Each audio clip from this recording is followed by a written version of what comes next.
नमस्कार, आपण पाहत आहात आरबी लाईव्ह न्यूज। धर्मनाथ बीज निमित्तानं पिंपरी सेवा केंद्र अंतर्गत नवनाथ पारायण सेवा संपन्न। पाचोरा तालुक्यातील पिंपरी खुर्द या ठिकाणी श्री स्वामी समर्थ सेवा केंद्र अंतर्गत धर्मनाथ बीज निमित्तानं श्री नवनाथ भक्तिसार ग्रंथाचं हवनयुक्त पारायण सेवेकऱ्यांमार्फत करण्यात आलं। श्री प्रमोद पाटील सर यांच्या शेतात नवनाथांचं जागृत मंदिर असून या ठिकाणी सेवेकऱ्यांनी श्री नवनाथ भक्तिसार पारायण केलं। यावेळी सातगाव डोंगरी, घोसला, कडेवडगाव आणि पिंपरी खुर्द या सेवा केंद्रातील सेवेकरी सेवेसाठी उपस्थित होते।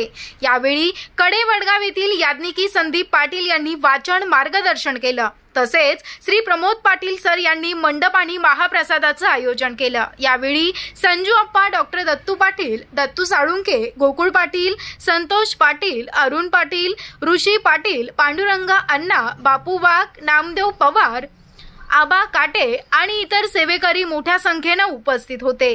कृष्णराव सरांच्या अनमोल सहकार्यानं गंगाराम ऊस अत्युत्साहामध्ये कार्यक्रम संपन्न झाला।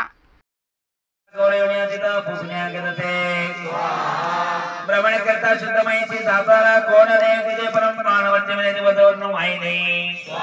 मग सरस्वती सरिता मात्रे दे जी उंचवडी जागाच्या चाली पावती वाटिका पवित्रते निवारण आहे।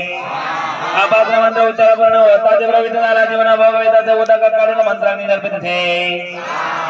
अग्नि मंत्र उच्चार होता प्रवाला उताचना तत्वता तेने कृणा उताचना तत्वता पावतेदार समय भोगावताची उत्तम जीवन अंबिके प्रति होता स्नान मगधी मचिंद्रा प्रति होणं उलचार सम्मिक रामेनायनी सिद्धोदा केतु आनाडे उजळ केल्याकडे पुन्हा लोक भगवतीला त्वास ए असोयचं उदगणे दायंद उवजे उपरे माणसाने वदनी नाथ बरोबरून यांनी घाला उत्तर पत्ते करता गमना येथे जाता तवदन दाख तीर्थवणे देश पातला त्यावर आला देते तरी तो त्या कदाबरे